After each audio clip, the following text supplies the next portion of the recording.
Henry's coronation at Westminster was an attempt to ensure his authority to rule. He was 32 years old.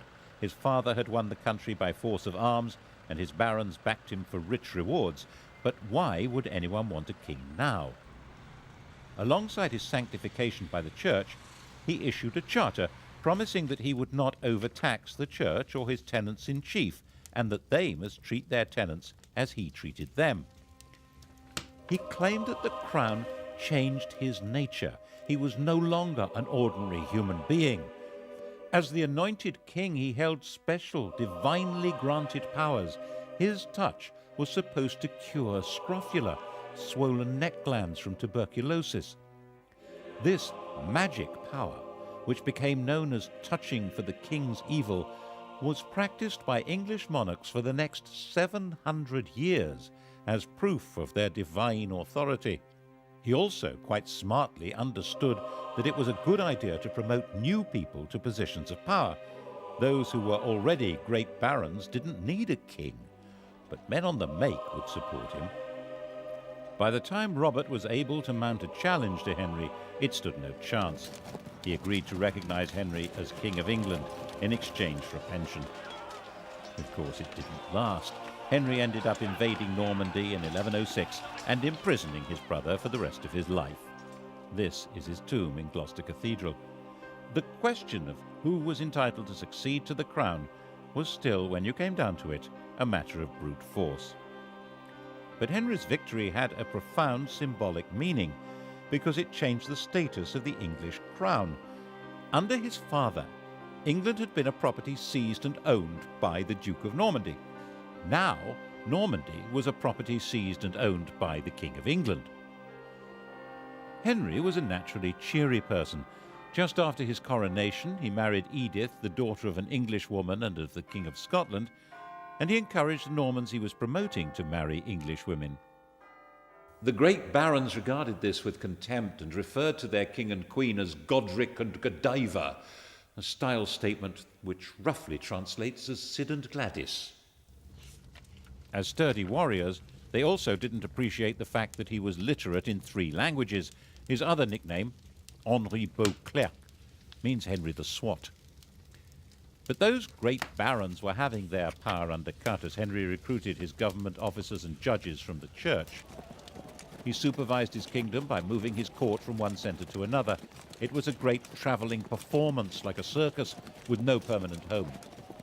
He spent half his time in Normandy, but when he was away, the kingdom was run by a totally reliable civil servant, Roger, the Bishop of Salisbury, who was called the Justiciar. The idea of government by a system rather than by a man was beginning to take shape. He sent judges on their own tours of the country and enforced the laws harshly, which seems to have been quite popular according to the chroniclers. But his punishments were often based on the idea that people were guilty until proved innocent, and there was no time to do that. Were England's lanes really full of blinded and mutilated men muttering, "Firm but fair"? You'd think so from the sources we have. They liked a strong king. And he managed to keep the treasury well stocked with money, which meant he could buy loyalty when he needed to. The key to this was his system for checking his income. Twice a year, sheriffs and royal officials from all over England had to bring their money to be counted by being shunted around in piles on a checkered cloth like a chessboard. Checked. It was called the Exchequer. The system worked so well that the cabinet minister in charge of the nation's finances is still called the Chancellor of the Exchequer, and we still use paper chitties called cheques. By a combination of force and diplomacy, he controlled and to some extent colonized Wales. Relations with Scotland were fine. 3 of his wife's brothers became kings there. England was becoming a peaceful, stable, and successful kingdom. Henry sent his young daughter Matilda to Germany to marry the Holy Roman Emperor, and in 1116 he held a great assembly at Salisbury where all the barons, nobles, and bishops swore homage to his son William as his successor to the crown. In 1120, young William was a star, an enthusiastic warrior, a keen huntsman, and the heir apparent. He'd been in Normandy with his father fighting the King of France, and the whole party was returning to England. William and his pals were travelling in a brand new ship, the White Ship. They were the 12th century English jet set, the millionaire knightly lads who were heirs to most of England and Normandy. Once they got on the ship, there was a terrific party. Alcohol was taken, and how? Soon it became really rowdy. The Hooray Henrys yelling at one another and throwing off a bunch of priests who'd come to bless the voyage. William's cousin, Stephen of Blois, had an upset stomach, and he felt he needed a bit of peace and quiet, so he decided to go ashore and take a later ship. By the time they got to sea, it was already dark and the other ships were way ahead. The wind was light. William decided to catch up with the king and ordered the chaps to start rowing. The master was as drunk as anyone else, so they began to speed into the dark, 50 oars pushing this state-of-the-art longboat at a terrific lick. That was when they sailed straight into a rock and smashed the ship open.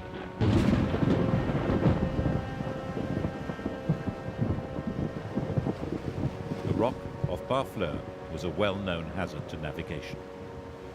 The cries of the drowning company were heard on shore and on the king's ship, but everyone thought the party was still in full swing. In fact, the future of England had just been destroyed in the equivalent of a drunken car crash.